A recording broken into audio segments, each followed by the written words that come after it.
Okay, so Guild Wars 2, about 4 hours ago, at the time of recording this, did a stream where they talked about the June balance preview and what they have planned for us. So what we're going to do now is watch that and fast forward through all the parts where they pause or they do like an AFK break or anything like that. One of the benefits to watching stuff a little bit later. We are going to watch this and see what they have planned for us, what we are about to be victim to. Additionally, after that, I do have the written patch notes, and as always, I have links to all of this that I'll put in the description down below if you're watching this later on YouTube. If you don't want to hear me and you just want to read it yourself, that option is always available to you. If you're still watching, that means you do want to hear me, and you know, it's your own fault at that point. Okay, so here we go. So here is their VOD. It looks like there's 7 minutes of build-up, so let's skip ahead a bit. How's it going today? Yeah, whoop, there's Roy. All right, back up. And here we go. And let me turn off my in-game sound, which is in the background. All right. Welcome back to another Guild Wars 2 balance patch preview. I am, of course, Roy, and I'm joined today by none other than Taylor Brooks. Just before we get started. Roy misses Nodes Marks, prefers fries over onion rings. Taylor, I'm booning Brooks, usurper of the balance throne. We should address the elephant in the room, or rather the elephant that's not in the room, I suppose, which is that we are short a person today. Cal is not here. And a little bit of a funny story, actually. So last week, Taylor came to the team, and he said, guys, I've been thinking hard, and I came up with a great idea to fix the game. We're going to delete Warrior. And Cal was not very happy with this. And so he said... it's funny that he says Cal's not happy. I would think that Cal would be the biggest person okay with it. Because during the last one of these balance updates, someone asked the question, they're like, I don't understand what you're doing with Warrior. What is your vision of Warrior? What are you trying to do? And Cal said something along the lines of, I don't know. I don't really know if we have one. To which Warrior mains were like, well, that explains a lot. So I feel like Cal would be the one most okay with just deleting it. I feel like he doesn't care. No. And Taylor body slammed him 6 feet through a steel cage where he plummeted through a table. And the last we saw of him was him walking off, muttering kids these days. So he's not going to be with us today on this stream. But there you go. Anyways, Taylor, how's it going today? How you doing? You know, pretty good. Happy to be here. Sad we can't have our leader, our linchpin, the shining light in the darkness, be here with us. Shining light in the darkness, indeed. Nonetheless, we will persevere and continue on. Very good indeed. No, in all seriousness, Cal is just on vacation today, so he could not make the stream before we let the rumor mill go too far. But yeah, so he will be back with the next stream. No worries, nothing too crazy there. And yeah, we'll be reunited as the Three Musketeers yet again. But today you are stuck with just Taylor and I. We'll be running you through the patch notes for the June balance patch. And as always, the patch notes will be posted on the forums at the end of this stream. Once it is concluded. Once again, and as always, please give us your feedback on the forums, on Reddit, wherever it is that you choose to give us your feedback. We will be looking. We have a long weekend, Memorial Day. Or just Mondays complain off, about it in my so YouTube a lot of time section. to read feedback, a lot of extra time. But yeah, I think we can just get right into it. Get started with the patch notes. First up, we got some general sort of changes, sort of overall changes, nothing. All right, so I'm going to there's a lot of folks I have found over time that watch me, like, or they listen to my videos when they're like in the car or they are at work. So I'm just going to explain what we're seeing. So first slide, they show new amulets, the Heretics amulet for PvP, which has 1,000 power precision and half that ferocity and healing power, and the new Tyrant's amulet, which has 1,000 power and condi damage with half that precision and toughness. Rune of the Ogre and Rune of Tormenting added to the PvP build panel. Taunt increased the Defiance damage per second from 75 to 100. So that means taunts will be slightly more effective at breaking through break bars in all game modes. Frost Aura reduced the chill duration from 2 seconds of chill to 1 second of chill in World v. World only. Not a class-specific change. We got a couple of amulets that are going to be added to the PvP build panel there. Heretics and Tyrants amulets. You can read those and have some new stat combos there. Rune of the Ogre and Rune of Tormented are also going to be added to the PvP build panel. Taunt, we're going to be increasing the Defiance damage from 75 to 100, a little bit stronger there against break bars. And Frost Aura, this is going to be a World vs. World specific change, but it is still sort of a general note overall, is going to have its chill duration reduced from 2 seconds to 1 second. Again, that's going to be World vs. World only. So those are just sort of some general changes there overall for the game mode. But first off, we're going to start off with Warrior, which we are not actually going to be deleting from the game. So we've got some support warrior buffs here. We've got some improvements to the strength trait line, specifically in the competitive game modes, and we've got some defensive utility buffs, mostly in the PvE game modes. So here we just got kind of some general warrior changes. Looking at kind of improving some usability there for some banners. Again, we're trying. All right, so it looks like he's glossing over it, so I'll read this. Inspiring Whirl. This skill now heals allies instead of granting them regeneration. Banner of Tactics. Increase the stability stacks from 1 to 5 in PvE only. Banner of Tactics and Defense. Reduce the casting time from 0.8 seconds to 0.3 seconds. Reduce the aftercast by 0.3 seconds. Wow. Endure Pain. Reduce the cooldown from 60 seconds to 30 in PvE. Balanced Stance. Reduce the cooldown from 40 seconds to 25 in PvE. This is actually kind of cool. So I mentioned when I recently did my tour where I tried to play every PvE healer that provided boons in the game. And when I got to heal Berserker and heal Bladesworn, one of the things that I mentioned about them, so clearly I'm taking complete credit for this change, is the banners did not feel good to use. When I am playing my Ranger or my Tempest, if I want to give the group stability, or my Chrono, I have a button that I click and it instantly pulses out some stability around me. On Majority, it's just one stack, but it's instant. It is responsive. If I see like a bad thing coming, I can click it. With the banners, it was like one stability with 6 weeks shipping. It felt bad. It was not responsive to use. You had to plan it further ahead of time. It didn't feel good compared to the alternatives, If it was the only thing in the game like that, you probably wouldn't notice. But once you've tried all the other classes and you realize everyone else has it way easier, it's like, man, why is this kind of sucks? Why? So this is cool. So 0.8 seconds going down to 0.3 to cast. And, I mean, I don't even think this part was necessary, but it's awesome. Stability stacks going from 1 to 5. So that's pretty cool. To make support warrior a little bit stronger, especially after we've got staff coming into the game and being a pretty strong weapon, pretty strong archetype there for warrior. So we're going to be seeing a lot of changes that are staff is the strongest new weapon they've added to the game. Like warrior won the weapon lottery. So staff warrior is incredible, and I think most of it is because of the staff, not because of the warrior. The staff is just, the kid is insane. Going towards that. Also looking at reducing some cooldowns for some stance skills. Specifically, those are going to be PvE only. Once again, a couple more similar sort of notes there. Frenzy going to have its cooldown reduced. Got some other utility skills that are having some cool. Okay, so to be more specific, Frenzy, reduce the cooldown from 35 to 20 seconds in PvE. Reduce the cooldown from 35 to 30 seconds in PvP World v World. Doyak Signet, reduce the cooldown from 40 seconds to 25 in PvE. Stomp, reduce the cooldown from 32 to 20 in PvE. Signet of Stamina now activates instantly. Battle Standard, reduce the cooldown from 120 seconds to 90 in PvE. Also very cool. Battle Standard was another one where I made a comparison. Battle Standard is a bit of a cast time, and then it calls down a banner, which instantly reses some people, is assuming they're not like low health with poison or something like that. But 2-minute cooldown, pretty savage. And what is it competing with? It's competing with like Signet of Mercy, Signet of what is it? Glyph of Renewal. Is it Glyph of Renewal? The Ellie res? The Spirit of Nature, the Glyph of the Stars, things like that. But this one had a much longer cast time and a much longer cooldown. So cool to see that they're shaving 30 seconds off of that. Cooldown reductions in PvE, and again, another little banner update there. Here's some of the strength notes. Again, kind of focusing on making Strength Warrior a little bit more of a competitive option for some competitive modes. Competitive place, like to see that. Reckless Dodge, Restorative Strength, Might Makes Right, Shrug It Off. Obviously going to be aimed a little bit more, again, at that sort of support warrior archetype that we were talking about a little bit. And moving away from the general warrior changes, halfway through this slide, again, last couple, or top changes there are going to be a little bit more for that support warrior.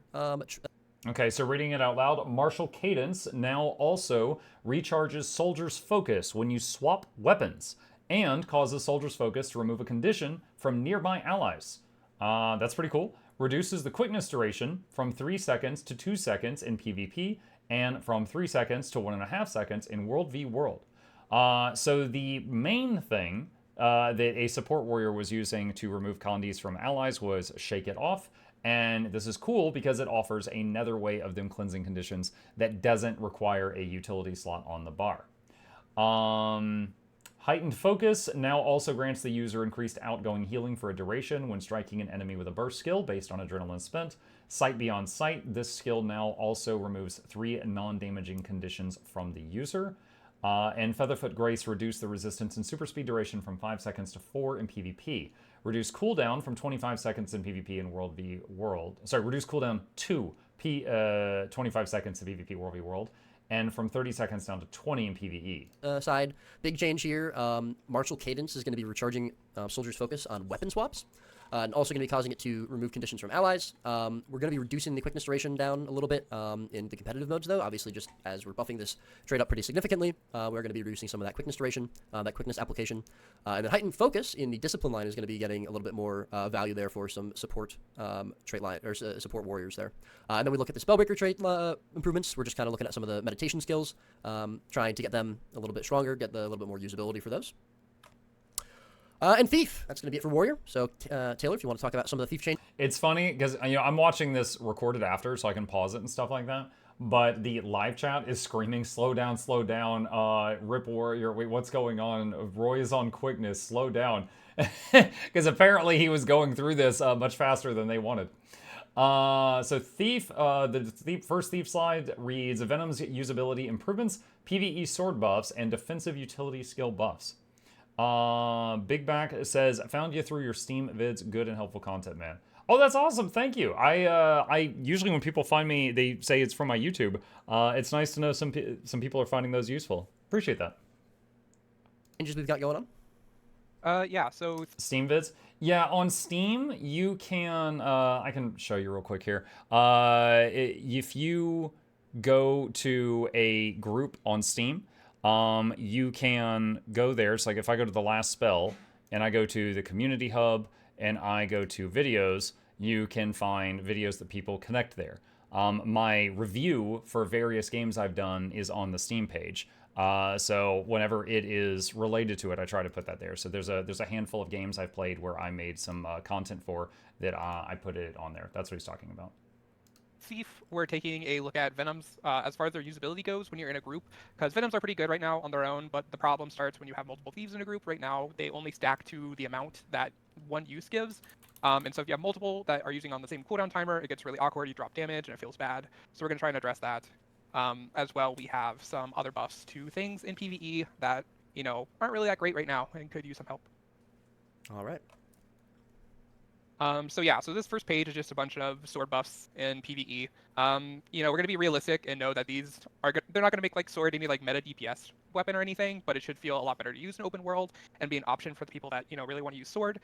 We see that sword is like really strong and competitive, so we didn't want to change any like key mechanics to it, but we did want to just try and buff up the things it had.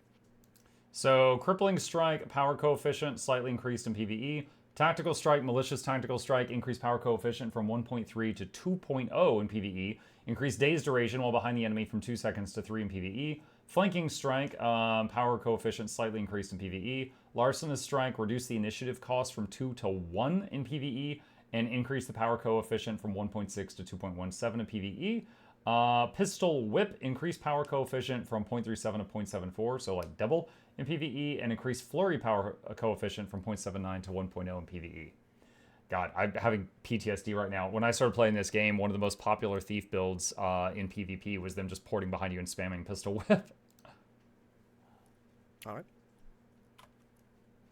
And this kind of goes along. Wow, and I paused. There's no way that the live chat could have read all that. Because I paused, read it, unpaused, and he went next slide.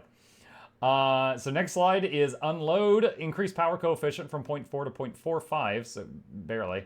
Shadow Shot. The unblockable shot from this skill will now pierce targets if Deadly Aim trait is equipped. Power coefficient increased from 1.3 to 1.8 in PvE. Scale Venom. Increased the max number of charges Scale Venom allies can gain from 5 to 25.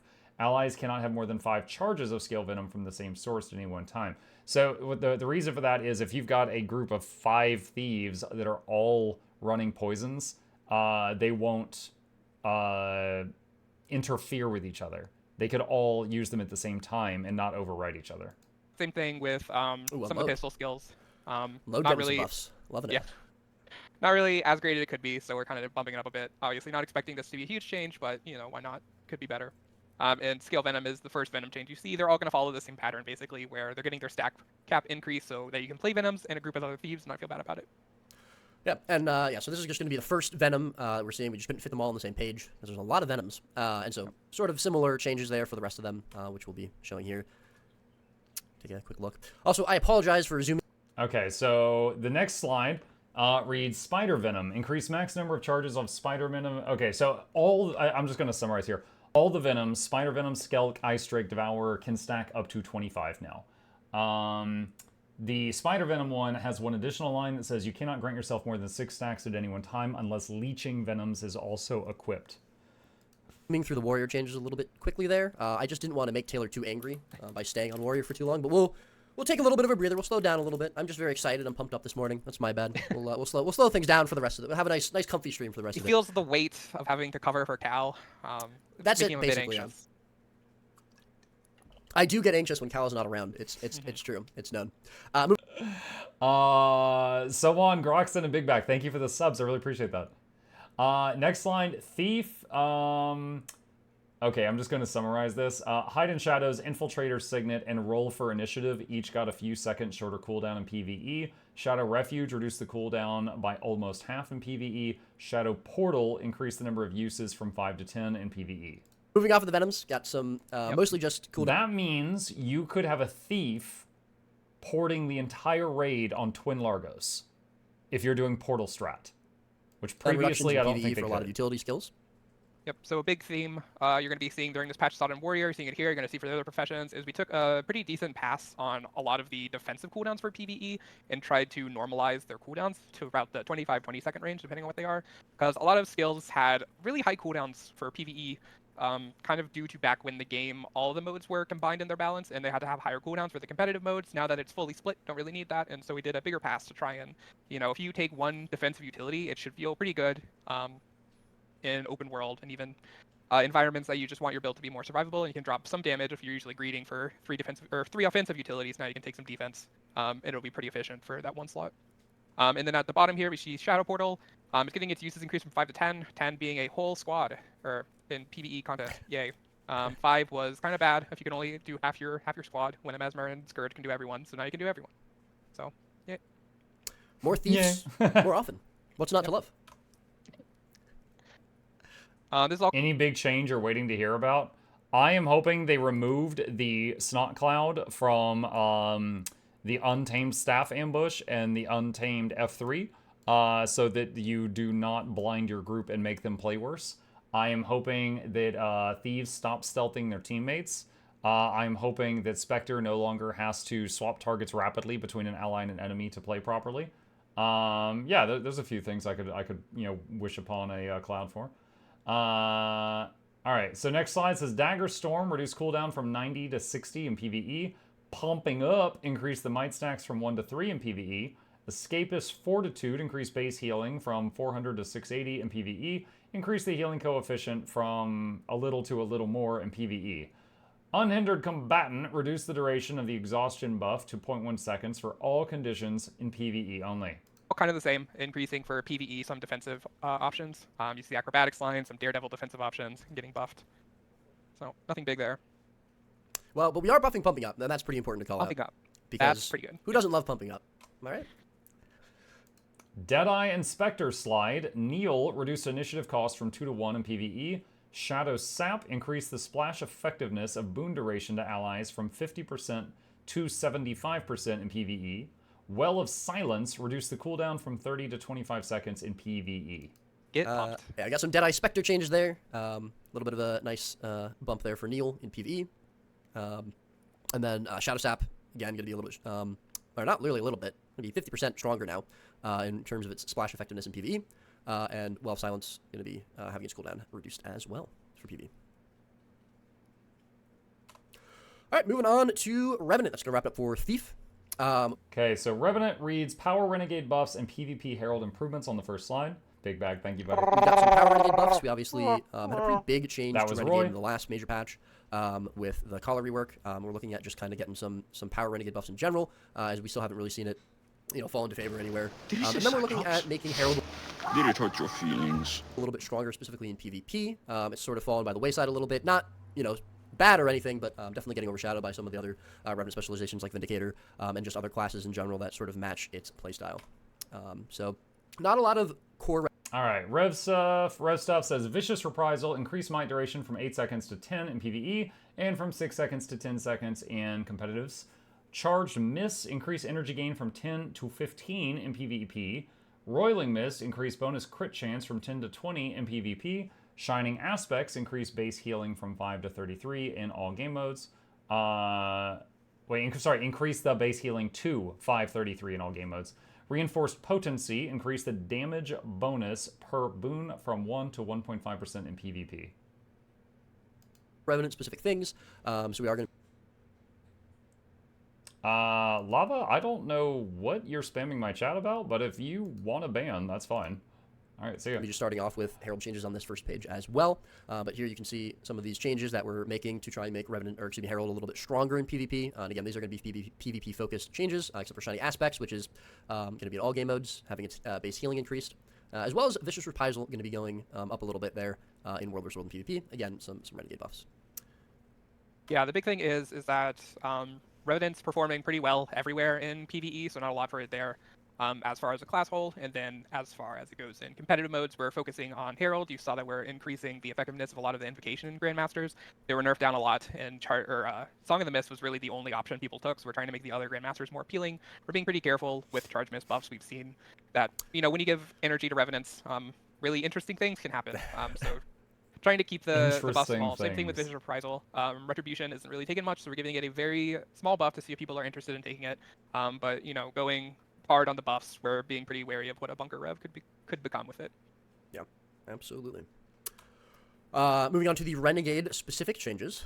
All right, so this one, Heroic Command, reduce the energy cost from 10 to 5 in PvP only. Citadel Bombardment, reduce missile spread radius from 240 to 120. Oh, wow. Reduce the damage coefficient from 0.45 to 0.225 in PvP and World v. World. Reduce burning duration from 1.5 to 1 second in competitives. Reduce the energy cost from 30 to 25 in PvP only.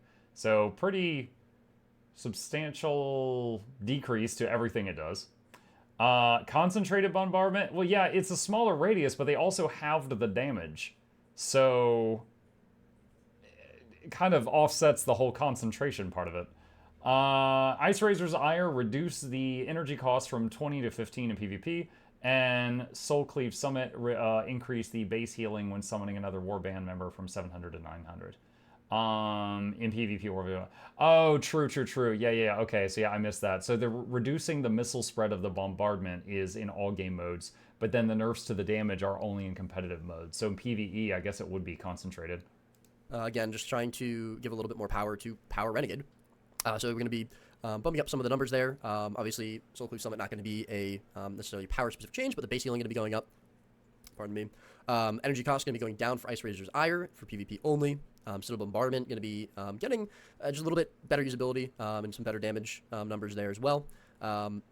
Energy numbers there, energy cost numbers there. And then Heroic Command, again, energy cost going to be going down, PvP focus only. Yeah, Citadel Bombardment change is going to be pretty decent for everywhere. Its spread is now being matched to be pretty similar to Grenade Barrage. Currently, if you use the skill on a standing still target, you'll be lucky to have like 3 of the missiles hit them.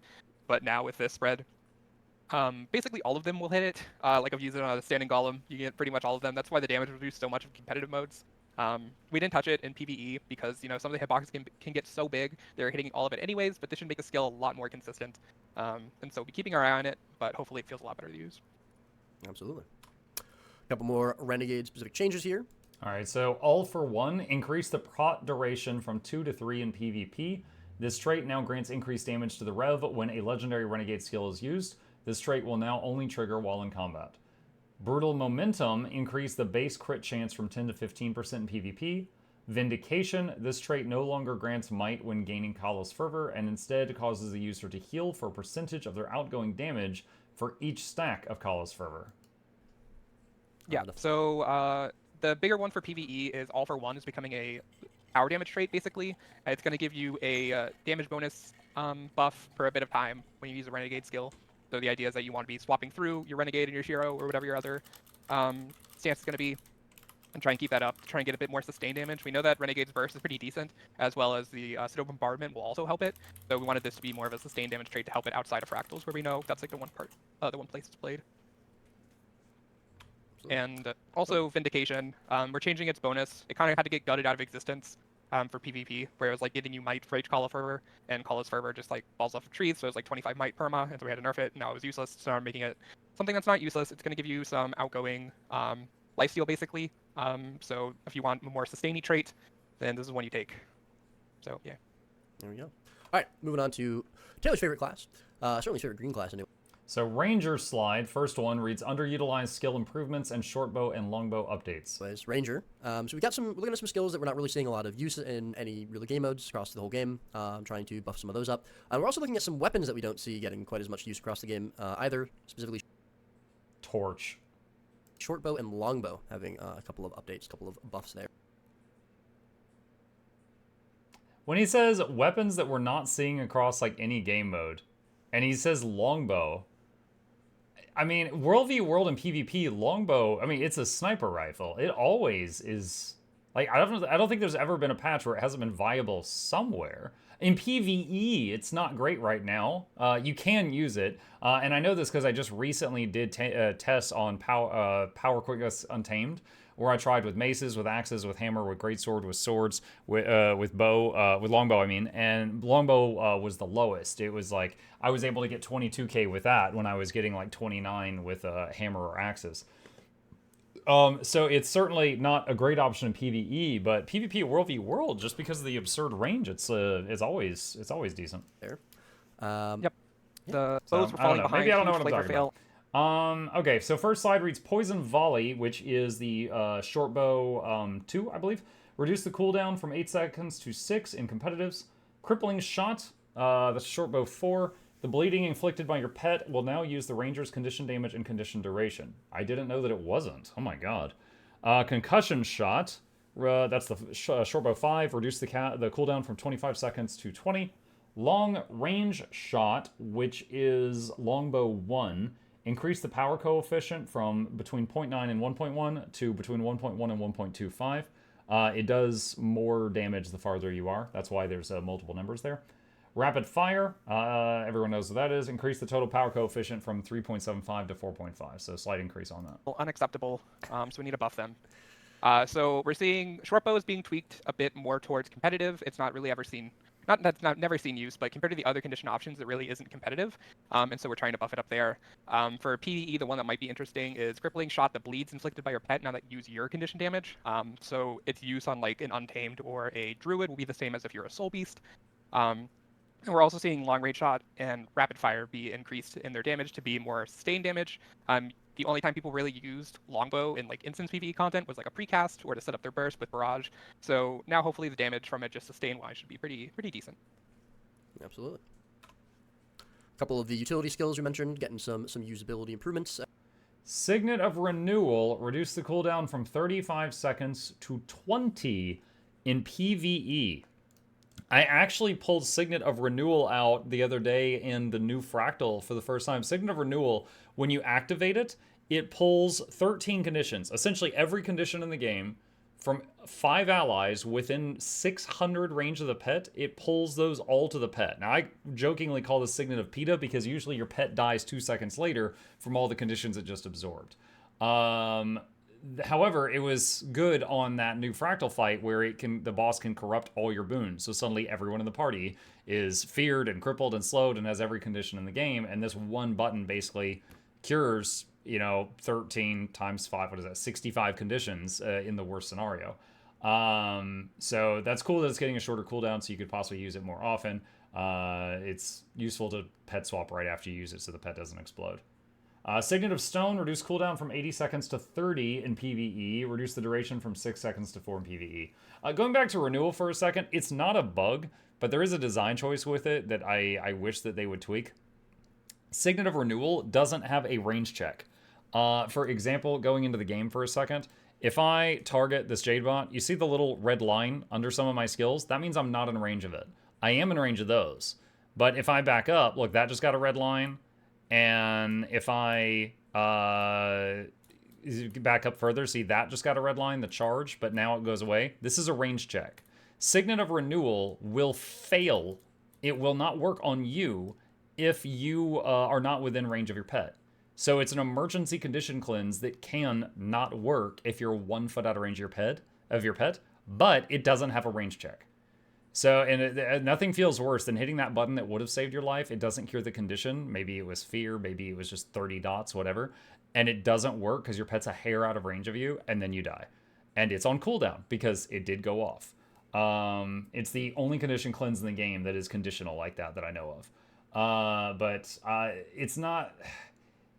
I wish it didn't have the range requirement at all. I think the range requirement is stupid, and it's very frustrating, especially in like PvP or something. Hey, look, it's the but tree of birds. if there is going to be How a are range you requirement, they need to show it, and it doesn't show it. Okay, Signet of Stone, we just went over. So shorter cooldown and also shorter duration. Quickening Zephyr, reduced cooldown from 35 to 20 seconds in PvE. That's crazy. Those are really good stun breaks. Lightning Reflexes, reduced cooldown from 24 to 20 in PvE. Strength of the Pack, increase the might duration from 6 to 10 in competitive game modes.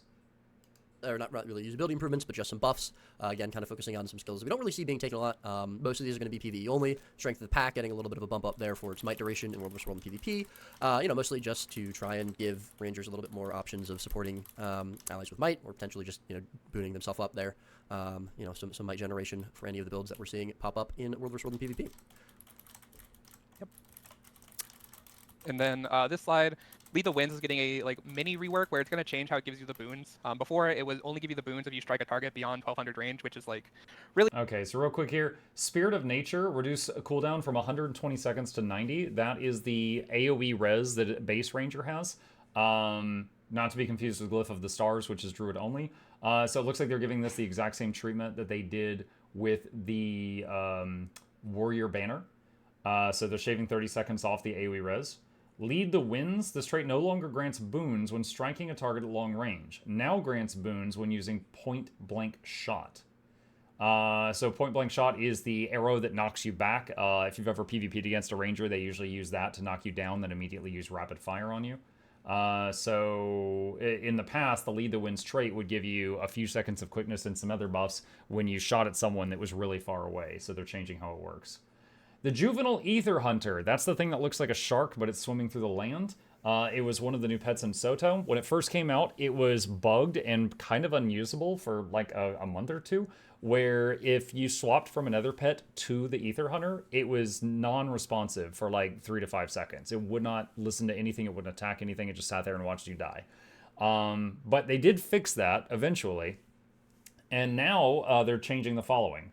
Lunge, increase the hitbox size, reduce the cripple duration from 8 seconds to 3. So it's easier for it to land, but the amount of cripple it does is reduced. Dimensional Break, reduce the aftercast by about 1 second. Leyline Vortex, increase the power coefficient from 0.3 to 0.5.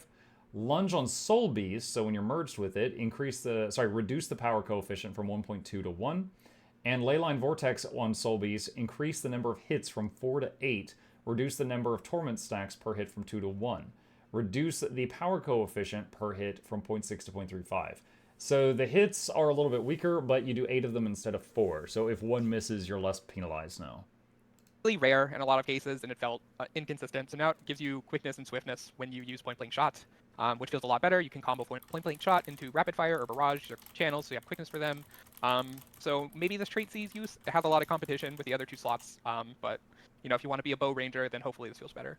And then Juvenile Aether Hunter, these are a lot of words to say we hopefully made it feel better to use. It had some pretty long aftercasts and weirdness to it, so we're shifting it, and maybe also hopefully making the Soul Beast version of it feel better, kind of increasing that Leyline Vortex to feel more like a fire overload where you hit them a lot of times. So hopefully pet feels better to use. Absolutely. I do want to summon my air shark. And got some Soul Beast changes.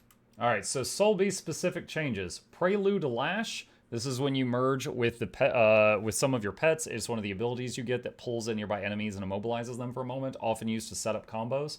Reduced the power coefficient from 0.4 to 0.01. 1/40th of what it was in World v World and PvP. Tail Swipe on Soul Beast. Soul Beast merged with a Drake. Fixed an issue that prevented this skill from being affected by quickness. Wing Buffet on Soul Beast Wyvern Merge fixed an issue that caused the skill to impose a 1-second global cooldown. Doyak Stance reduced the cooldown from 30 seconds to 25 in PvE. Just here, going to be fixing issues for a couple of pet skills, and then a little bit of a nerf to Prelude Lash in the competitive game mode, just lowering that power coefficient down, and another usability or utility skill that we're not really seeing used quite as often in PvE, having its cooldown reduced. Therefore, Doyak Stance. Yep. Untamed. So these are some untamed things. The Unleash Pet. We got a lot of feedback that people don't. So it's chatting with someone in the chat box about the Signet of Renewal thing. Signet of Renewal is, again, it cleanses everything within 600 range of the pet. The problem is, like, if you try to use that in PvP, if you are a hair outside of it, if you're 601 units away, it goes on full cooldown. It has no range indicator to tell you beforehand you're out of range, even if you thought you were, and then it doesn't save you, and then you die. It is the only condition cleanse in the game that can fail, where you're like, I have conditions, I hit button, it doesn't work, and then nothing happens. Additionally, there's the pathing in the game. You can sometimes be running in a straight line, get in trouble, but your pet, did this weird movement around some invisible box or wall thing to catch up to you because the pathing is screwy in some places, and then your Signet fails because of the pathing in the game. For those reasons, like, at bare minimum, it needs the range check. Bare minimum, it needs that. Like, I do consider it a bug that it doesn't have a range check on it because so many other skills do. As far as the other stuff, it is design choice that I just disagree with, and I recognize that. So, I mean, if people disagree with me on that, it's fine. Obviously, ArenaNet does because they haven't changed that thing. I just don't think that's good. I just don't think it's good. It's the only condition cleanse in the game that can just flat out fail to work. Like seeing their pet be green all the time when they play Untamed. Okay, And so we got an Untamed slide here. So Unleash Pet, the unleashed visual effect will now fade out over time when applied to the pet like it does on the player. So when Untamed first came out, if you were unleashed, you turned that snot green thing, and then you just stayed green all the time. And when you move the unleashed to your pet, it would turn snot green and stays green all the time. People complained, and then they made it so that the player does not stay snot green forever. It's just for a few seconds. But the pet still does stay green forever. So it sounds like they're changing it so that snot visual effect goes away after a few seconds. Toxic Shot, increased velocity by 33%. This skill now weakens regardless if the target is poisoned. Increase the poison and torment durations from 5 seconds to 6. Toxic Shot. I think Toxic Shot was the short bow ambush, but I'd have to double check. Mutate conditions reduce the cooldown from 30 seconds to 20 in PvE. That is the Untamed related Condi cleanse. So we are changing it so Unleash Pet's visual effect will now fade over time, kind of like it does on you. So it'll become green and then back to normal. So if you like having your pet unleashed but don't like it being green, hooray. Toxic Shot, this kind of rolls back into... I'm glad they're doing this. I'm hoping there's a slide right after this that says they reduce the intensity of the staff heal ambush and the F3, because those are the ones that blind your whole party and they can't see and they stand in red circles. Short bow, how we were talking about, it's Untamed Ambush was kind of holding it back a decent amount from use. So we're increasing its usability and also a bit of its damage. Not by a whole lot, but hopefully the skill feels a lot better to use. Could I get maybe like a little bit more of an enthusiastic hooray, too? Yay! That was yay, not hooray. I want the whole word. Take what you can get, man. Where's Cal? All right. Moving off of... Sadly, that is the end of the Ranger slide. Bummer. There's even someone in the live chat right now saying reduce snot field intensity. But, yeah. All right, Necromancer slide. Says World v World sword buffs and Harbinger survivability improvements. Taylor's favorite green class to my favorite green class, Necromancer. We're going to be looking at World versus World. I love Necro. I never had any issues with Necro. Looking at World versus World buffs for sword specifically.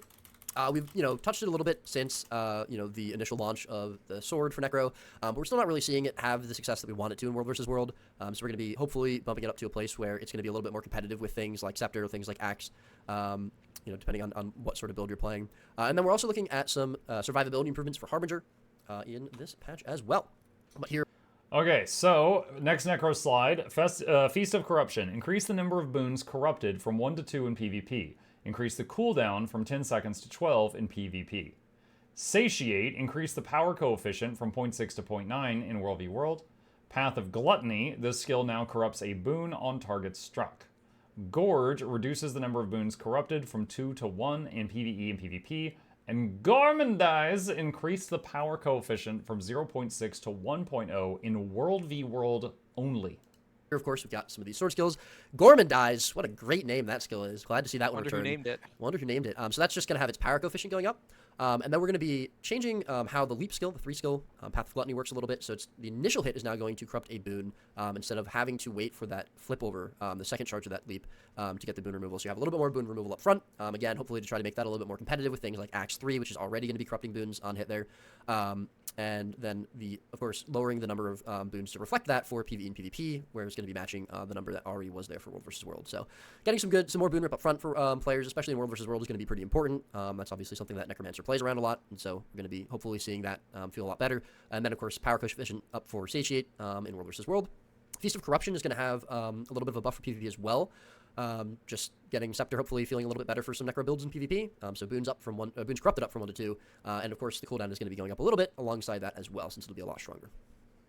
Yep, we wanted to see Scepter get buffed a bit after Weapon Master training. Pistol kind of overshadowed everything, and so we're trying to increase what Scepter wants to do. You know, hit that big 3 skill, get 2 corrupts. Increasing the cooldown just a tad. Obviously, this isn't like a super big cooldown increase, but we wanted to, since it's 2, if you want to use it twice per like Scepter loop, probably have to wait a bit on the weapon. All right. Some more changes that we're kind of seeing a little bit. So we got a new slide now. It reads, Consume Conditions, reduce the cooldown from 30 seconds to 25 in PvE. Spectral Ring will now perform an initial strike that does Defiance bar damage when deployed in PvE. So Spectral Ring in PvE, this is of course the ghostly looking circle that every time you pass through it, you get feared. Very good tool in PvP for some builds. In PvE, if you dropped it where the edge of it was on the boss, it wouldn't always do anything if the boss didn't move. If the boss just held still and kept attacking you, it wasn't a good interrupt tool in that situation. So it sounds like they're trying to change that. That's kind of cool. It'll be interesting to see how much Defiance bar that initial strike does in terms of Defiance damage. Spectral Armor, reduce the cooldown from 30 seconds to 20 in PvE. Spectral Walk, reduce cooldown from 30 to 20 in PvE. Signet of the Locust, reduce cooldown from 25 to 20 in PvE. And Well of Power, reduce the cooldown from 25 to 20 in PvE. Very interesting. There's just so many skills like across the classes where they're like, yeah, not many people are using this. Let's try putting a 20-second cooldown on it and see what happens. Common trend here, cooldown reductions for PvE, trying to make some of these utility skills that we don't really see as often across classes a little bit more competitive. So a bunch of those going to be getting cooldown reductions for PvE, and a little bit of a QL buff there for Spectral Ring in PvE. It's now going to perform an initial strike that deals Defiance bar damage for PvE. Yeah, Spectral Ring is a change you're going to see on Guardian and Elementalist when we get to those skills. Basically, all of those skills that like CC'd someone when they walk through it were like completely useless in PvE when the boss stands still. So now we're changing all of them. So PvE only, you'll do a strike when you set it down, and anything like on the wall or inside the ring will get CC'd when you use it. Yeah, and it's pretty important to note that is obviously going to be PvE only, since a lot of those skills are already very strong and used a lot in World versus World and PvP, and we're not going to be changing the way those skills work in those. All right, so the first Harbinger slide, Elixir of Ignorance. This skill will now grant protection in addition to previous effects. Reduce the cooldown from 24 to 20 seconds in PvE. Elixir of Bliss, reduce the cooldown from 25 to 20 seconds in PvE. Implacable Foe, this trait now grants damage reduction for a short duration when entering Harbinger Shroud. So, Harbinger changes here. PvE only is going to be the first 2. Elixir of Bliss, again, similar as always, just going to be having its cooldown reduced there. And then also a little bit of protection added across the board for Elixir of Ignorance. And then Implacable Foe, going to be having damage reduction for a short duration when entering Harbinger Shroud. So you want to talk about that? Yep, we've seen Harbinger in PvP specifically, both having less health from Blight and also not having Shroud is like a really big hindrance from your performance, especially in the higher tiers. So there's 2 changes here to help. Elixir of Ignorance is getting protection on it, just base. So just having that source of protection that you can use, it's also a stun break, I'm pretty sure. Elixir of Ignorance, that's the resistance one. That would be like pretty good. An implaceable foe, it's around 2 seconds of damage reduction for 50%. If people didn't know, when you're in like Death Shroud or Reaper Shroud, you have 50% damage reduction just naturally. And so this should kind of emulate that for when you go into Shroud. So people, if you can see a burst coming and go into Shroud and mitigate a lot of it, it should hopefully help skilled Harbingers mitigate a lot of the defenses they lose for being a Harbinger. Absolutely. All right, moving on to Mesmer. I said first page of Harbinger. That was apparently the only one. Mesmer, first page reads PvE defensive utility buffs and PvE power vert improvements. We're going to be looking at some utility buffs for PvE, specifically defensive skills, as well as Power Virtuoso. Going to be getting some improvements this patch, specifically for PvE. Build that that we want to see bumped up a little bit there. A lot of condition Virtuoso, not as much power. Yep. These Mesmer changes, the first two are axes for PvP. Axes. And there's a guy in chat that just says Mirage exists. It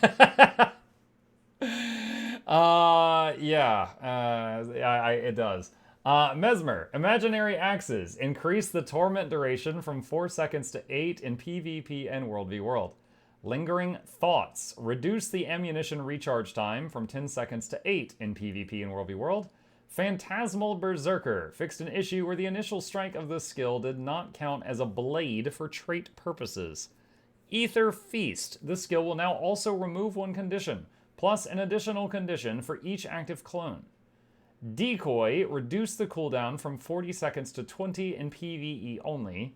Mirror Images. Reduce the cooldown from 30 seconds to 25 in PvE only. Doesn't really use a lot. Condition Mirage in general isn't used a lot. Condition Mirage is a build where we always have like our eye on to make sure that it doesn't get out of control. But we felt like it was in a point where we could definitely touch it a bit, bring it up, and access specifically. So you're going to see that the ambush are going to be doing more damage, and you're going to be able to use it too a bit more often. Then also, this is a game-wide change, but really helpful for competitive. Ether Feast is a heal that a lot of people don't take anymore. So we felt like if we put some condition cleanse on it, something Mesmers, don't have a lot of access to, would be a pretty good buff. So this is 1 condition plus 1 for each clone. So it's like 1 to 4 based on how many. So it can be pretty powerful if you use it against condition builds. And then the last 2 changes here are just those utility changes we talked about. All right, this is actually my... All right, pausing. Next line for Mesmer. Veil, reduce the cooldown from 72 seconds to 30 seconds in PvE only. Signet of Midnight, reduce the cooldown from 30 seconds to 20 in PvE only. Mass Invisibility, reduce the cooldown from 48 seconds to 35 in PvE only. Signet of Humility, this skill now requires a target. This skill can no longer be retargeted. The skill now plays an effect above its target's head. Reduce the duration from 6 seconds to 2 in World v World only. Oh my god, I like that. Okay, so let me explain real quick. Signet of Humility is one of the things I have talked about in the past. That is the one that, also known as Moa Signet. It turns you into a chicken. And it has no counter in the game. And I have a problem with that. You cannot cleanse out of it. You cannot have someone else cleanse you. You cannot stun break out of it. It has no counter. So what you can only do is just try to not get hit by it in the first place. The problem is in PvP, they can hit you with that from invis. They can go invisible with the torch or with the some of the other skills, and then they can just jump you with that. And all you can do, and once you're a MOA, is try to dodge. But if their second attack is an immobilize, you cannot do anything to help your survivability. So you block and dodge equals counter. I just went over that just a second ago. So now, if it plays a thing above your head, even if they're casting it from invisibility, you might have a chance to respond to it. And I like that. I mean, it's been a problem ever since they halved the cooldown of it, because it wasn't always seen when it had a much longer cooldown, but then they reduced it dramatically, and it's been kind of a problem ever since. Illusion of Vulnerability, increase the number of vuln stacks from 3 to 6 in PvE. Mental Gymnastics, reduce the internal cooldown from 10 seconds to 5 in PvE. My favorite page of the patch, the entire patch, Signet of Humility, going to be getting some changes to how that skill functions a little bit. So you're now going to be required to have a target, so you can't necessarily precast it there. You also cannot retarget the skill. It has a big effect above the target's head, so you know if you're being targeted with it, as well as reducing the duration of when you get transformed into that MOA from 6 to 2 seconds in World vs. World. So this is mostly aimed at people kind of single targeting commanders in World vs. World and abusing that skill, but also just giving it a little bit better visual tell, a little bit more counterplay around the skill, since it is a very, very powerful skill in general in modes like PvP as well. Yep, to give a bit of context what each of these little bits mean, the skill now plays an effect above its target's head. It means it's going to play the signet animation above your target no matter how far away you are or if you're in stealth. So stealth mowing now has a tell. Unfortunate for you Mesmer players. Yeah, now has a tell. It didn't. It didn't. There was, you just dodge. You could, it's like, what, you're just walking along, there's literally no sound or visuals around you. You're like, I should dodge right now. Love to do that. And to make sure that this target is always accurate, it now requires a target and it can't be retargeted. So you can't like start the cast on someone and then swap over. If you start the cast on someone, that's who it's going to hit. And yeah, for World v. World, we're also reducing the duration to 2 seconds just because we felt like in World v. World specifically, the skill did not serve a lot of purpose, but we really wanted to preserve its use in PvP specifically. And so we kept the mechanic, but we're making sure that if you get hit by a MO in World v. World, you're not just going to die because people focus you and you can't do anything. Yeah, absolutely. And then, as we've seen, a bit of a common trend, a lot of cooldown reductions for a couple of skills that we're not really seeing being used very much.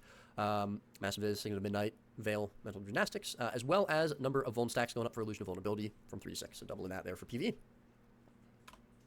right, moving on. All right, so Mirage/Virtuoso page. Sand through glass, reduce the cooldown from 25 seconds to 20 in PvE. Psychic Force, reduce the cooldown from 25 seconds to 20 in PvE. Blade Renewal, reduce the cooldown from 60 seconds to 35 in PvE. Deadly Blades, increase the duration of the damage bonus from 5 to 7 seconds in PvE. Infinite Forge, this trait now also causes blade attacks to deal more damage. Fixed an issue where Blade Song Dissonance and Blade Turn Requiem were not affected by mental anguish. On to the Mirage and Vert changes, if you want to. Yep. So the bigger one here is Infinite Forge is now going to give blade attacks damage bonus. So all those effects that are named Blade are going to get a strike damage bonus. That should hopefully be the bump that Power Vert gives to be gets to be a competitive build. All right. All right, moving on to Blue class. I'm glad I didn't watch this live. He's already moved on from that page. There's no way they read that fast enough. Guardian PvE wards, quality of life. PvE support firebrand improvements. Valor and Radiance synergy improvements. Surprisingly more, the ward skills, as we're calling them, are going to be getting some, same thing as Spectral Ring there for Necro, some quality of life there for PvE. We're looking at support Firebrand being improved a little bit in PvE as well. It's a support spec that just hasn't really seen quite as much love as some of the other ones recently. And looking at some improvements to Valor, just to kind of try and give a little bit more synergy value there with Radiance. So maybe we see a little bit more meditation builds for Guardian being brought back a little bit again, potentially even some core DPS builds, potentially. Okay, next Guardian page, Line of Warding, that's from their staff. This skill now performs an initial strike that does Defiance bar damage when deployed in PvE. So they're giving it the same treatment that they gave to the Spectral Ring. Ring of Warding now performs an initial strike that does Defiance bar damage in PvE. So again, the Spectral Ring treatment. Hunter's Ward, the ward created by the skill, now performs an initial strike that deals Defiance bar damage when created PvE. That's from the, what was the Dragon Hunter longbow, the Baby Gates thing, I think. So same thing. Contemplation of Purity, reduce cooldown from 32 to 20 seconds in PvE. Judge's Intervention, reduce cooldown from 32 seconds to 20 in PvE. Save Yourselves, reduce the cooldown from 40 seconds to 25 in PvE. Essentially, but as we can see, their Line of Warding, Ring of Warding, and Hunter's Ward, again, only in PvE, are going to have initial strikes that will be affecting Defiance bars. Again, same thing as Spectral Ring. Already went over that. And then some cooldown reduction for skills that we're not really being seen used in PvE on Guardian builds there for utility skills. Moving on. Let's see. Guardian/Dragon Hunter. Focus Mastery. This trait will now also grant resolution when you use a focus skill. Monk's Focus now also grants resolution to allies whenever you use a meditation skill. Fragments of Faith reduce the cooldown from 36 seconds to 25 in PvE. The Valor skills, or Valor traits I should say, Focus Mastery and Monk's Focus, we're going to be putting Resolution on them again, just to give them some more synergy with Radiant Straight Lines, and kind of make, again, that meditation build that we haven't really seen being used very recently feel a little bit better. So Resolution when you use meditation skills, and Resolution when you're using Focus skills. Focus Mastery, a trait that we're not really seeing being used often in any builds either, just hopefully make that a little bit more competitive, and again, if you're looking for Resolution uptime, maybe you take that trait. And then for Dragon Hunter, only one change there, Fragments of Faith, again, cooldown reduction there for PvE. Yep, Monk's focus here is intended to fill a hole. Guardian for the longest time now has been really balanced around the trade in Radiance that gives you crit chance when you have Resolution, but the only real like consistent way to get Resolution was from Virtues, and using Virtues in that line, and so we're hopefully, with giving Resolution on Meditation skill, maybe there's a chance that Guardians can drop Virtues for Valor now and still have Resolution uptime for their Radiance traits, and feel better about taking Meditations, because now they have the damage to do it. Absolutely. All right, moving on to the Firebrand changes. Again, mostly going to be aimed at PvE. All right, so Firebrand page, Epilogue Ashes of the Just increased the might stacks from 5 to 8 and increased the duration from 8 seconds to 10 in PvE. Shining River reduced the page cost from 2 to 1 in PvE, increased the healing coefficient per pulse from 0.23 to 0.35 in PvE. Daring Challenge increased the taunt duration from 1 seconds to 2 in PvE, and I'll also remind that they are increasing how much defiance damage that taunts do. That was a general change that affected everyone. So Daring Challenge will be 2.5 times stronger against break bars than what it was before. Valiant Bulwark reduced the page cost from 2 to 1 in PvE, Stalwart Stand reduced page cost from 2 to 1 in PvE, and Lore Master reduced the page generation interval from 6 to 5 in PvE. Bluebell, we are about 3/4. In fact, everything's going to be aimed at PvE. Looking at just, again, buffing up support Firebrand. So might stacks are going to be going up, like duration's going to Real quick, Bench, thank you for the raid. We're currently watching the June balance preview. It is pinned at the top of chat. If anybody just wants to watch the source, we're seeing this for the first time. be going up. We're going to be reducing some page costs for some of the more supportive skills on Firebrand. Again, aimed at just trying to make the support spec a little bit more competitive with some of the other supports in PvE. Yep, Guardian has a lot of utility, and Firebrand had trouble squeezing all of it out when it wanted to, and also keep up healing compared to some other classes. So we're reducing page costs so that they can use the utility when they need to, but also have the pages for healing, as well as Daring Challenge is getting its taunt duration increase, which goes to, at the beginning, we showed that taunt was getting its Defiance damage to match Fear, so it's going from 75 damage to 200. So pretty good skill there. And as well, Lore Master is getting its page generation interval lowered to match PvP to go with, if you want more pages, Lore Master helps you get more pages even more now. More pages, more often. Yep. What's not to love? What's All not right. to love? Okay, so we've got our first slide for Engineer, which reads Alchemy Improvements, PvE Power Adjustments, and Elixir X. Moving on to Engineer. We've got Alchemy Improvements, we've got PvE Power Adjustments, and we've got Elixir X, which is its own note, apparently, here. Very big Elixir X fans in the chat, I'm sure. So, Healing Turret, not... Okay, so Engineer, Healing Turret reduced cooldown from 30 seconds to 25 in PvP and World v World. Personal Battering Ram reduced launch distance from 450 to 0 in PvP only. Did they do that because they don't want you knocking people off of, like, capture nodes with it? I'll continue reading. Reduce the ammunition recharge from 30 seconds down to 20 in PvP only. So launch is different from knockback. Most skills that do launch can knock someone off of, like, if someone's downstate and you hit them with a launch, you can move their body. Let's see. Elixir S reduced the cooldown from 60 seconds to 30 in PvE only. Elixir U reduced the cooldown from 32 seconds to 20 in PvE only. Reduced the cooldown from 32 seconds to 25 in PvP and World v World. Reduced quickness and vigor durations from 6 seconds to 4 seconds in PvP and World v World. Reduced stability duration from 6 seconds to 4 in World v World. All right, let's see if they explain why these. Not really seen very often in the competitive modes. Just going to reduce its cooldown a little bit. It is a pretty strong skill, and we did, I think, sometime last year make some changes to it to try and make it feel a little bit better to use. But we're still not really seeing it being used in PvP or World versus World, and World versus World especially, where we do see obviously a lot of med kit usage. Not necessarily sure that this would take it over, but just trying to bump up that skill a little bit, make it feel a little bit more competitive. It is a pretty powerful skill on its own, so we don't really want to buff up the skill itself, but just some cooldown reduction there for competitive modes. Yep. Big personal battering ram change. Yes. Cal's not here, so I can make fun of him. He is convinced that personal battering ram is the correct utility to take on support engineer. and that's why we're lowering the cooldown. You can see here that we're reducing the launch distance to 0. That basically means they're going to go up, down instead of away from you. This is so we can safely reduce the cooldown without having to worry about decap NGs. Decap builds something we historically really hate, and so we're trying to make sure they don't come back. Yeah. So it is really important, if you are planning on giving any feedback about the changes you've seen today, when you go and give your feedback, regardless of anything else you say, please let us know if Cal is either right about personal battering ram or wrong. And especially if you think he's wrong, definitely make sure you post that feedback. Yeah. Personal battering ram is a melee range interrupt. You have to be very close for it to land. So making it just do a 0-second bump in the air and then land back down, I can't imagine. I mean, you can hold 2 charges of it, but I can't imagine wanting that as a utility option. But I am not. I haven't recently mained my NG in PvP, so it's completely possible I'm wrong on that. But that's how I view that. Absolutely.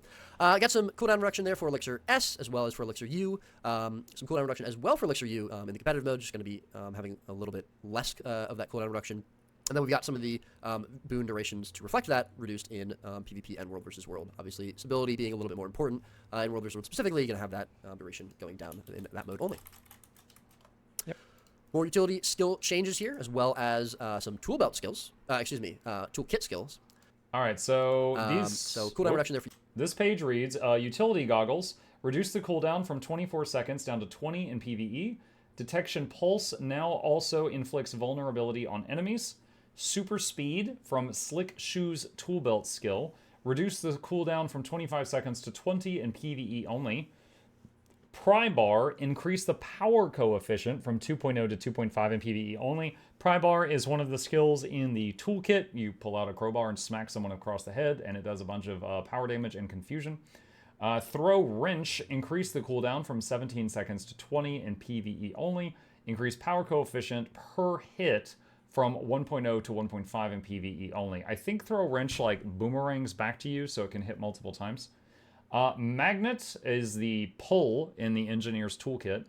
This skill now properly plays its visual effect over the full channel. The skill cannot be retargeted. The skill now applies bonus defiance damage to targets with defiance bars.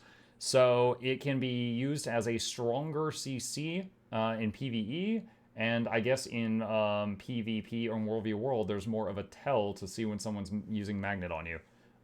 In the past, anytime I got pulled by Magnet, I just kind of had to know, like, oh, I'm suddenly over here now, and this is an engineer. He probably used Magnet on me. Like, it was not a massive tell unless you were watching the engineer's hand very closely.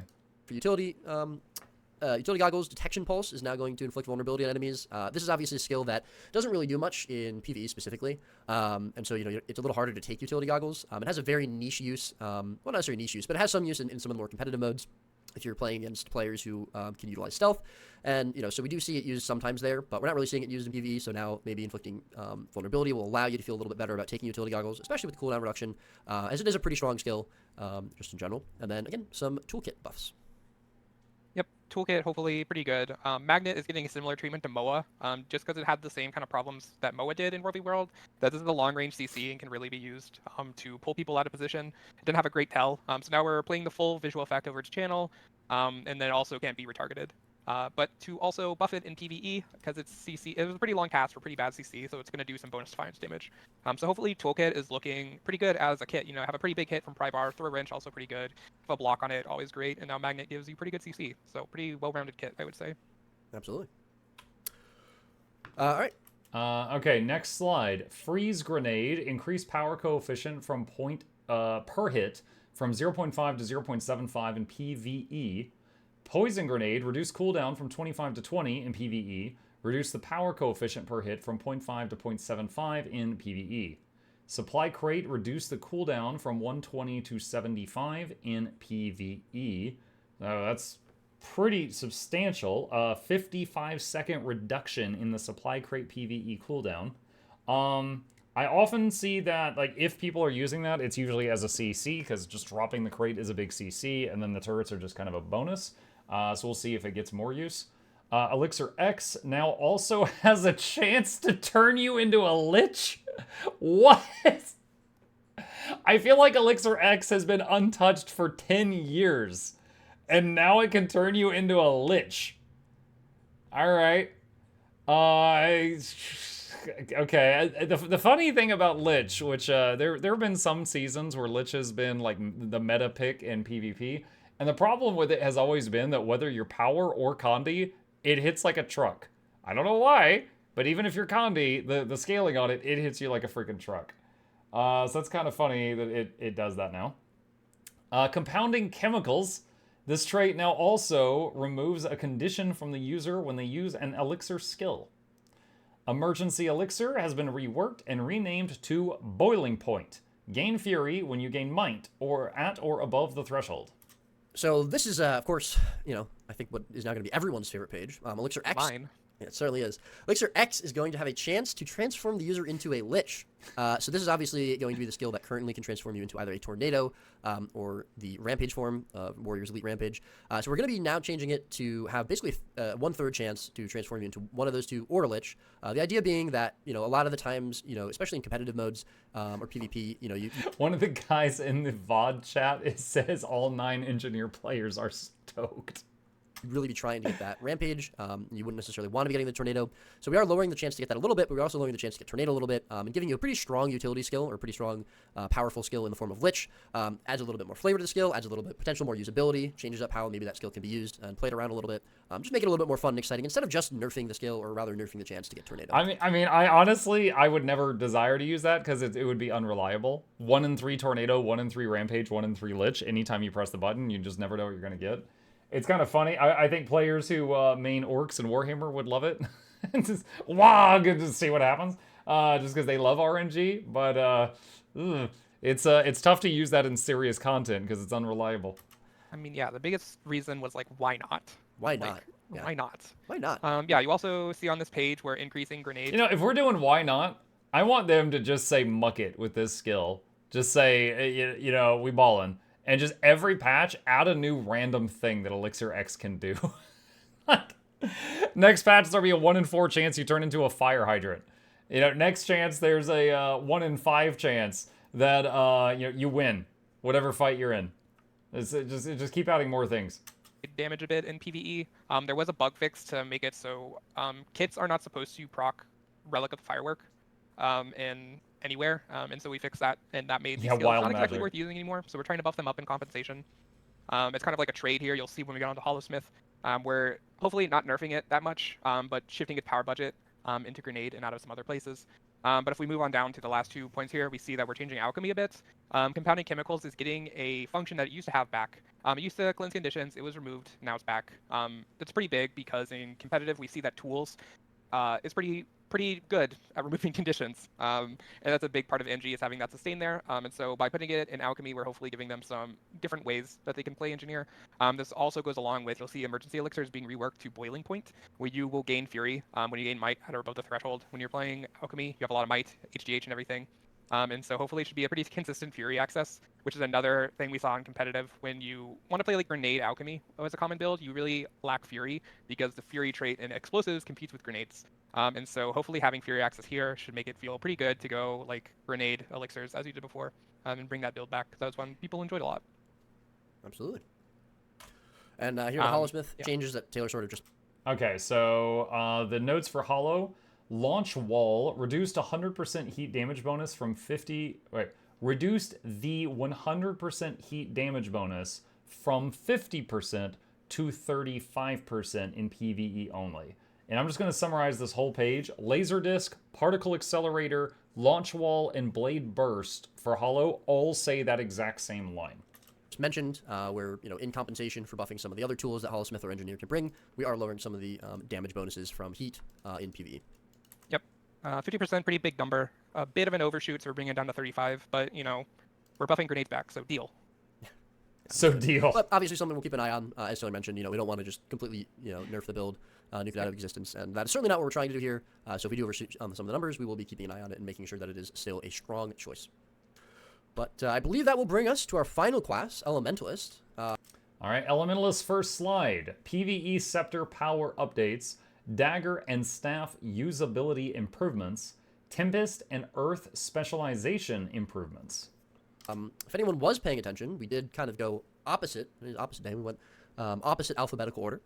Saving what is Elementalist that? for last. Best for last. Now, I just recently, learned Heal Tempest and DPS Alack Tempest.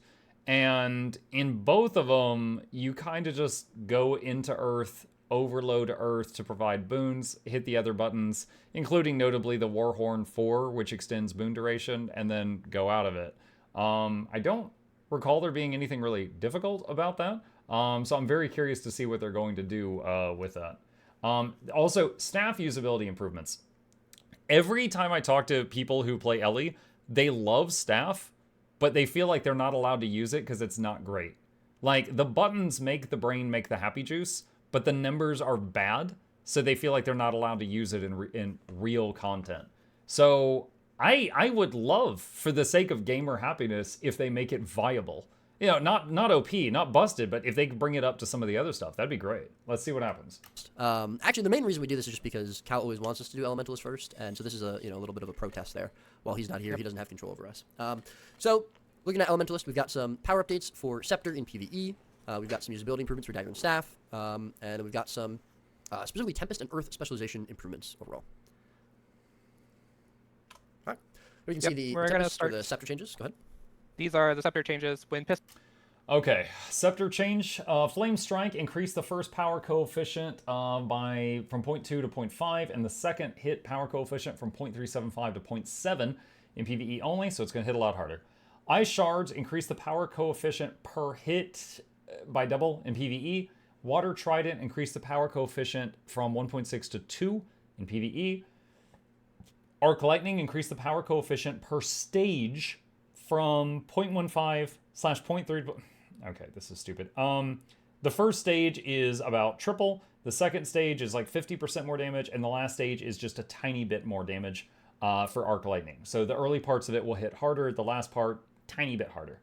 Stone Shards increase the power coefficient per hit dramatically in PvE. Hurl, increase the power coefficient per hit from 0.33 to 0.44 in PvE. Still came out, a lot of people were confused. They're like, we already have a Condi weapon. But Scepter in the competitive modes is a power weapon mostly, and so we wanted it to reflect that in PvE as well, but its power numbers were just really outdated and not good. So we're buffing all of them. Here you'll see these are a lot of auto attacks and 2 skills. We're buffing the auto attacks, and you'll see we're buffing the Weaver ones because we feel like Weaver will be the one most likely to take use of Scepter. So you see that all the auto attacks are getting buffs. Water Trident also getting buffed, and then we go to the actually next slide is still core, but you'll see Weaver's getting buffed. Okay, so Drake's Breath. Reduce casting time from 2.2 seconds to 1.6 seconds. Increase the power coefficient per strength from 0.4 to 0.44 in PvP and 1v World. Cone of Cold. Reduce casting time from 2.2 seconds to 1.6. Increase the base healing from 944 to 1416 in PvP and 1v World. Increase healing coefficient from 0.6 to 0.8 in PvP and 1v World. Frozen Burst now creates an ice field before performing its blast finisher. Nice. That'll feel good to use. Ice finishers are always fun. IMO. Convergence. This skill is now a blast finisher. Increase the power coefficient from 1.0 to 1.2 in PvP and 1v World. Ring of Earth. Increase the secondary strength power coefficient from 0.9 to 1.1 in PvP and 1v World. Earth and Rush. Reduce the cooldown from 18 seconds to 15 seconds in PvP and 1v World. Yeah, we were these are Dagger, so swapping gears, Dagger also has been kind of not used a lot, so we're taking a look at it. You'll see Drake's Breath and Cone of Cold getting the same casting time reduction. It felt pretty sluggish nowadays to be casting for over 2 seconds, so we're reducing the cast time, also increasing the damage a bit on Drake's Breath and increasing the healing on Cone of Cold. I'm sorry. There's a guy in the Twitch chat for this VOD screaming, "Buff overload air, you cowards!" And then also looking at Dagger, we're giving it even more blast finishers. Convergence is going to be a blast finisher. Frozen Burst is going to create an ice field before performing its blast finisher. So you're going to see that you'll make an ice field, then you'll blast it naturally, kind of like how Mesmer Rifle 3 blasts itself naturally. And then Ring of Earth, Earth and Rush also getting some little tweaks to hopefully make Dagger more competitive in all game modes. Absolutely. Okay, next page. Static Field now performs an initial strike that does Defiance bar damage when deployed. Okay, just like the Spectral Ring. Unsteady Ground now performs an initial strike, just like the Spectral Ring. Armor of Earth, reduce cooldown from 40 to 25 in PvE. Mist Form, reduce cooldown from 60 to 30 in PvE. Arcane Shield, reduce cooldown from 35 to 25 in PvE. Signet of Air, reduce cooldown from 25 to 20 in PvE. And here we got some of the staff skills, as well as, again, some just utility skill cooldown reductions there for PvE, but similar sort of deal in PvE as we saw with the Guardian Wards. The Spectral Ring on Necro is that static field, and Steady Ground are going to be performing that initial strike that will deal some defense damage for PvE. Again, only PvE changes there for the staffs. But here we go. So, Okay. Earth's Embrace has been reworked. Gain resistance after using a healing skill. Earthen Blast now grants barrier to the user in addition to other effects. Barrier will not be granted while attuning to the same element. Diamond Skin, this trait has been reworked. Remove a condition from yourself when you successfully combo a field with a leap finisher. Remove a condition from yourself and nearby allies when you combo a field with a blast finisher. Why do they hate whirl finishers?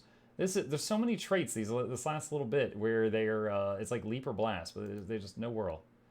Okay. Again, only PvE changes there for the staffs. But here we go. So going on to some of these Earth changes, and this is a little bit of the reason why we added some more Blast Finisher usability on Dagger. Looking at Earth's Embrace, trait has been reworked. Gain resistance after using healing skill. Earthen Blast, this trait now grants barrier to the user in addition to its other effects. Barrier will not be granted when attuning to the same element. And Diamond Skin is now going to remove a condition from yourself and allies when you successfully combo field with the Blast Finisher. So that's going to be ally, Condi Cleanse, or Blasts. And then it'll be self Condi Cleanse when you combo with Elite Finisher. So, you know, in World vs. World, we don't really see support Ellie, specifically Tempest, being brought quite as often. You know, ever since we started buffing up things like Druid, you know, Scrapper's become a little bit, you know, back into the meta. Vindicator obviously going to be a really, really strong support option.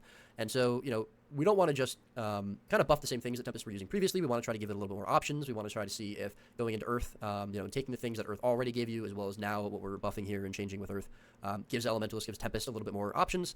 Cleanse obviously being something that Tempest, you know, was competitive with before and now has fallen behind a little bit. So this will give you more cleanse, especially if you combo, you know, with the Dagger updates, the Dagger changes we're doing, the Dagger buffs we're doing for World vs. World. Could be a pretty strong build. We're going to see how that plays out. All right, next panel. Soothing Ice. Now, this trait now triggers after using a healing skill instead of when you're critically struck. Reduce the internal cooldown to 15 seconds in all game modes. Flow like water. Increase the bonus strike damage while above the health threshold from 5% to 10% in PvP and World v World. This trait now also grants a 5% bonus strike damage while under the health threshold. Reduce the health threshold from 75% to 50. Reduced internal cooldown from 10 seconds to 4. Soothing Power. This trait now also grants 300 Vitality to the Elementalist. So more health pool for that fragile form. Some water trait line updates there, if you want to take those. Yep. Soothing Ice should be a pretty good change. Its passive trigger made it so we had to put a pretty decent ICD on it, but now that it is not passive, we can reduce it and increase usability a lot. And having that aura on heal, especially with Tempest, should feel pretty good. Flow like water, increasing the damage bonuses here, so that, you know, there are some like traits in Waterline that are a bit bruisery, but the numbers on them just aren't there. So we're trying to increase them there. Soothing Power also kind of going along with that. If you want to take the Waterline for just like, I guess, selfish reasons, for personal survivability, Soothing Power was kind of like the Grandmaster you had to go with, but didn't feel really good. So we're just tacking on 300 Vitality to it to match like Force of Will on Guardian, and hopefully people feel better by taking the trait now. Moving on to Tempest. Okay. Oh, they are changing Overload Air. It's just I was surprised because that guy's screaming buff Overload Air, you cowards, and then there's actually something here. All right, Overload Air now grants Fury to allies. Increase the power coefficient from 0.715 to 0.951 in PvE only. That's very interesting. So, there is a chance that that could make a change to the rotation for Heal Alack Tempest. Not positive if it will, but there's a chance. At least when I tried Heal Alack Tempest, and granted, you know, I played it for a day, so I'm not like super fluent, but I know the basics. Fury was, you know, something that I could extend it, but getting it with the boon extension stuff from Fire Warhorn, but getting it rolling at the beginning was difficult. So, you know, that we might see like a Overload Air early in the rotation, but then you don't have to keep doing it or something like that. We'll see. Heat Sink now also grants Fury to the user before copying boons. Never mind, doesn't matter. Heat Sink's literally the thing that would copy the Fury around, but it didn't give the Fury initially. So if that now gives Fury before copying it, then the Overload Air might or might not be needed. But with the power coefficient change, we'll see. It'll be interesting. All right, Feel the Burn. Increase might from 5 stacks for 10 seconds to 8 stacks for 15 seconds in PvE. The skill now also grants Fury to allies in PvE only. Gathered Focus. The additional concentration from this trait no longer has a health threshold requirement. Hardy Conduit now also grants protection to nearby allies. Yeah, so Overload Air going to be getting pretty strong, pretty big buff there for PvE, which is now going to grant Fury to allies, but also, potentially more importantly, big numbers coming up here. Big power coefficient buff from 0.715 to 0.951. Again, this is PvE only. Just to kind of try and make that Overload Air feel a little bit better there for Tempest in PvE. Yep. This is like old build. Fresh air overload Tempest used to be a thing. It's not anymore. And some people want the build back. So we're trying to make it a bit more viable. As well, you see it grants Fury to allies now. Fury was a boon that Tempest support was pretty awkward with. To copy it with heatsink, you had to have someone really give it to you before. You had like Convergence to give it to you, but it wasn't really great. So the next 3 changes are all hopefully in really getting Tempest a lot better Fury access to its party. You also see where increasing the might it gives a bit from Feel the Burn to help build might generation, especially if you're playing staff. Maybe you don't have heatsink accessible to you. Feel the Burn and blasting those fire fields should hopefully carry might a lot harder now. And then these last 2 also just help out Tempest a bit, giving more AoE protection with Hardy Conduit. So maybe you aren't taking the Earth Straight Line and you don't have Prod on Aura, you can have another way to give Prod to people from that. And Gathered Focus, we're just reducing the additional text. Now it just gives concentration, kind of like other traits in our game. Absolutely. All right, here are the Weaver. Here. Fracturing Strike. Increase power coefficient per hit from 0.77 to 1.2 in PvE only. Plasma Beam. Reduce cooldown from 18 seconds to 15 in PvE. Glacial Drift. This skill no longer requires a target. Increase the power coefficient from 1 to 2 in PvE only. Earthen Synergy. Reduce the cooldown from 20 seconds to 15 in PvE only. Increase the power coefficient from 0.77 to 0.33 to 1.4 to 1.0, and reduce the power coefficients from 0.77/0.33 to 0.01/0.01 in PvP and World v World. Wow, it's okay. Stone Tide. Increase the power coefficient per hit from 0.15 to 0.3 in PvE. Are the Weaver juices. The Weaver juices that Taylor was looking for earlier. Yep. So these are all just, they had a number's bigger now. Earth and Synergy. Well, actually, Plasma Beam has a smaller number, Taylor. I don't know if you know this, but 15 is in fact the smaller number here is better number. Okay. It's good. It's a good small. So Weaver should maybe have an interesting rotation with Scepter. Clip that. You probably don't want to dual attune to like air like you do on Sword because the blinding flash doesn't do damage really. But Water has Water Trident, pretty good skill. So maybe you want to like dual attune on Water if you want to dual attune to it. And so swapping through the attunements, hopefully. Boxes, I would like for them to stop the whole PvP World v World PvE differences. Just make it the same, please. No, you don't want that. No, because here's the thing. Imagine you're a PvE player, and there's a skill you use, and it functions, and it works good, and it saves people in your group. But someone finds a way to make it like overpowered and busted in PvP, and then they nerf it, and then the nerf affects you, even though where you were using it was fine. You don't want that back. It was actually, they did what you're describing for like 8 or 9 years of Guild Wars 2 before they started doing separate things where they were like, the skill will do this in PvE, but it'll do this in PvP. And it is good that they separated it because it also caused animosity. Because like PvE players getting pissed at PvP players for like abusing some skill and then it getting nerfed in their game mode. Or vice versa. PvP players getting pissed at PvE players because a PvE player found a way to use some skill to like solo some raid boss and then it gets nerfed and that affects PvP now. You absolutely want those separated when possible. Scepter Weaver should be pretty fun. And yeah, we see Earth and Synergy getting its damage reduced, kind of like Prelude Lash did. These were kind of holdovers from a long time ago when we made CC not do damage in competitive modes. These were a bit like overlooked, so we're kind of like cleaning that up now. Absolutely. Okay, so next Weaver slide says Stone Resonance reduced ammo recharge from 50 seconds to 25 in PvE. Twist of Fate, reduced ammo recharge from 40 seconds to 25 in PvE. Invigorating Air, reduced cooldown from 30 seconds to 20 in PvE. And Fortified Earth, reduced cooldown from 30 seconds to 20 in PvE. And to wrap it up, we've got some cooldown reductions on some skills for PvE on Weaver. Yep. And that'll about do it, actually. That is our final slide. Yeah, unless you have any final thoughts for this final page, Dylan. Nope. Okay, cool. Yeah, honestly, pretty speedy run through there. I think we can all agree that Cal was really just slowing us down. And, you know, I'm Too much sure yapping. Too much yapping. All of his insights and expositions and tangents, you know, not really that important or useful. No one really wants to know why Cal does what he does. Of course, I'm kidding. But yes, he will be back once again for the next stream before anyone loses their mind about wondering where Cal is. But just to recap, as always, the notes that you just saw, especially the warrior notes, which we didn't really see very much, of course that's my fault, will be posted to the forum at the end of the stream, which is about to conclude. And please make sure you give us your feedback on the notes that you saw. Again, we'll be looking over those, or for that feedback, especially over this weekend, but just in general, we'll be making sure to read, you know, our various sources of feedback gathering as we move forward. Yeah, let us know what you thought. Thank you very much for tuning in and watching. And yeah, I think any final words there, Taylor? I'll see you guys in the mists. That sounds more like something you'd say if you were like ending a stream. Not really final words. Turn it off. Miss next expansion confirmed, chat. In 3 months. Taylor just told us the next expansion is in the mists. Look forward to it. Also pre-purchase with my referral link. Get hype. We're going to go fight Joko again. Ending a stream. I'm ending a stream. I still have that power. It doesn't matter if you're at the head of the chair now that Cal is gone forever. I still can. Never coming back. We probably should actually just, I think, sit here for 14 minutes and, you know, make sure we get extended all the way to the hour. Privileges. Excuse me. Yes. All right. We will be ending the stream there. And Taylor, if you really do want to, you can do the outro. I'll let you do it this time.